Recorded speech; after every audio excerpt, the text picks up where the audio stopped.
امروز میخوام بهتون یاد بدم چطور اکانت اکسپرس وی پی ان رو به صورت رایگان و نامحدود استفاده کنید. فیلتر شکن مناسب برای گیم و ساخت شماره مجازی. پس با من همراه باشید.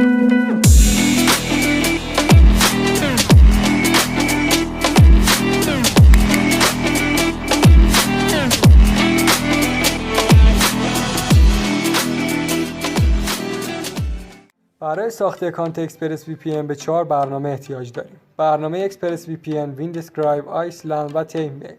لینک دانلود این 4 برنامه رو من داخل کانال تلگرامیم قرار میدم و لینک کانال تلگرام رو داخل دیسکریپشن قرار میدم تا بتونید دانلود کنید. وارد فیلتر شکن ویندسکرایب میشین و به یکی از سرورهای آمریکا وصل میشین.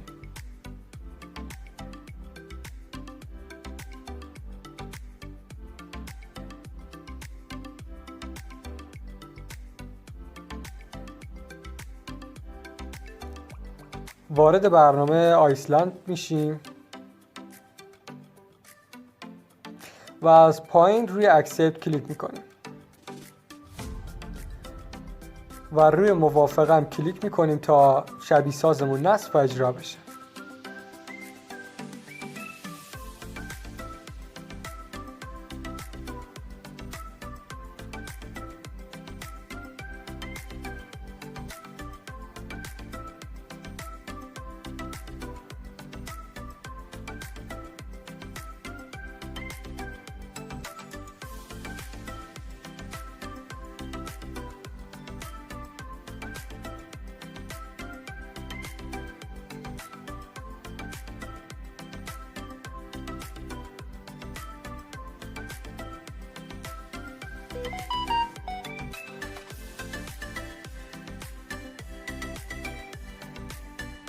خب دوستان، همونطور که میبینید 2 بخش اینجا وجود داره. بخش اول برنامه‌ای که روی خود گوشیمون نصبه و بخش دوم برنامه‌هایی که اونها رو شبیه سازی کردیم و نصبشون کردیم.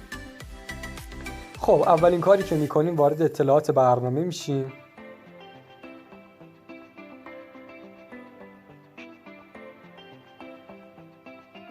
و از قسمت نصب برنامه‌های ناشناخته مجوز نصب رو به این برنامه میدیم.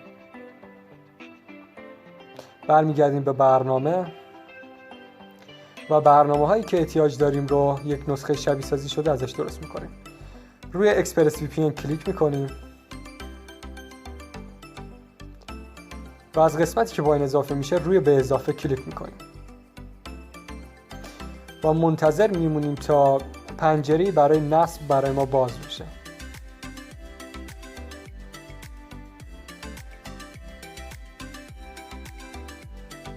روی تنظیمات کلیک میکنیم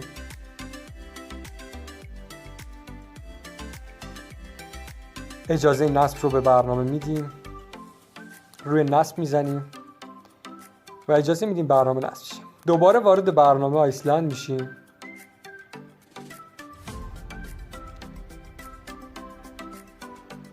از قسمت برنامه ها دنبال برنامه ویندسکرایب میگردیم.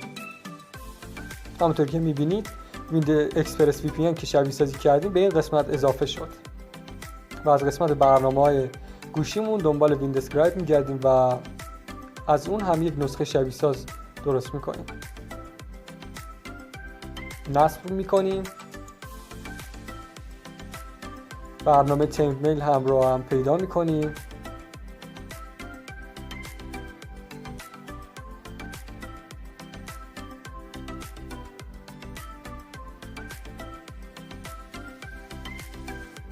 و برنامه رو نصب میکنیم.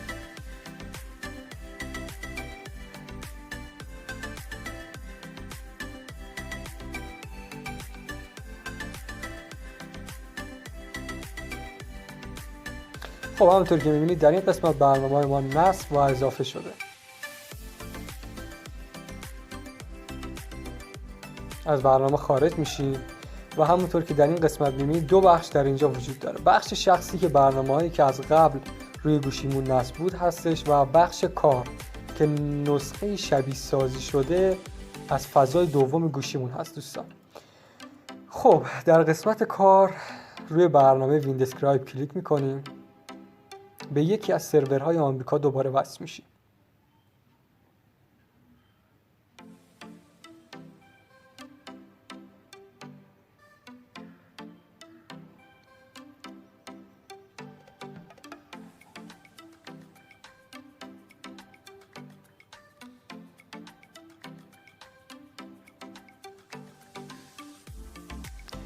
وارد برنامه تیمیل میشیم دوستان.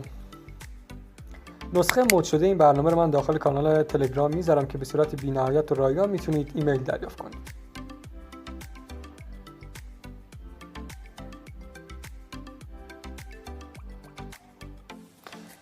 اسلاید ها رو ورق بزنید و از گزینه ضرب در بالا رو کلیک کنید. خب در این قسمت همونطور که می‌بینید یک ایمیل موقت برای ما ساخته شد. از قسمت کپی ایمیلمون رو کپی می‌کنیم.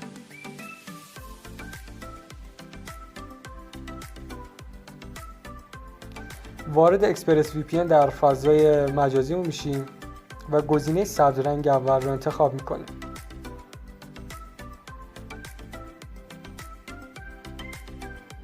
خب به دلیل سیاست‌های امنیتی من اینجا رو سیاه نشون میدم. خب قسمت اول ایمیل وارد میکنیم دوستان و گزینه نکست که بزنیم این صفحه میاد. اگه به این صفحه رسیدید دوستان یعنی تمام مراحل شما درست انجام دادید و اکانت شما تمام. خب دوستان همونطور که میبینید 7 روز رایگان در فضای دوم به ما داد که میتونیم ما استفاده کنیم. خب برای اینکه ما بتونیم از این فیلتر شکن در فضای اصلیمون استفاده کنیم، کارهایی که انجام میدم و شما هم انجام میدید.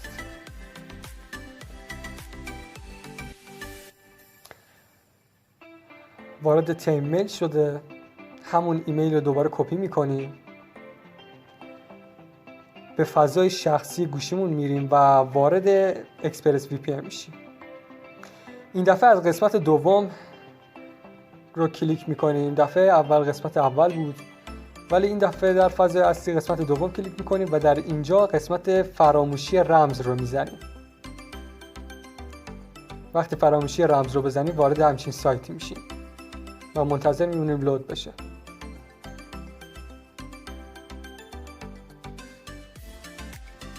در این کاد اون ایمیلی که کپی کردید رو وارد کنید و گزینه سند رو بزنید.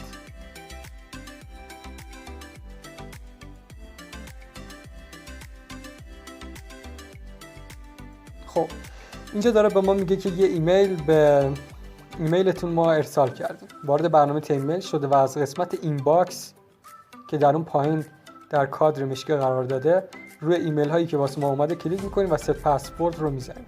در اینجا روی ست پسورد کلیک میکنیم.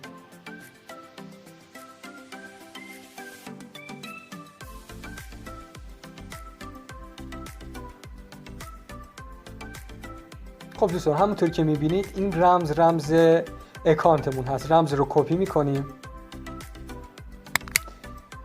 و وارد اکسپرس وی پی ان در فضای اصلیمون میشیم، فضای شخصی خودمون.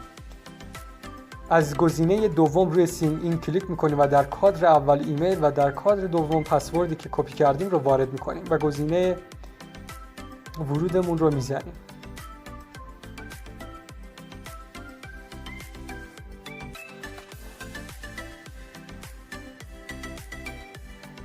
خب دوستان همونطور که میبینیم ما به راحتی تونستیم در فضای اصلیمون هم از اکانت اکسپرس وی پی ان استفاده کنیم، اکانت 7 روزه. اگه مدت زمان تمدیدتون تمام شد دوباره کلیر دیتا کنید و تمام این مراحل رو دوباره انجام بدید تا بتونید به صورت رایگان و نامحدود از بهترین فیلتر شکن اکسپرس وی پی ان استفاده کنید.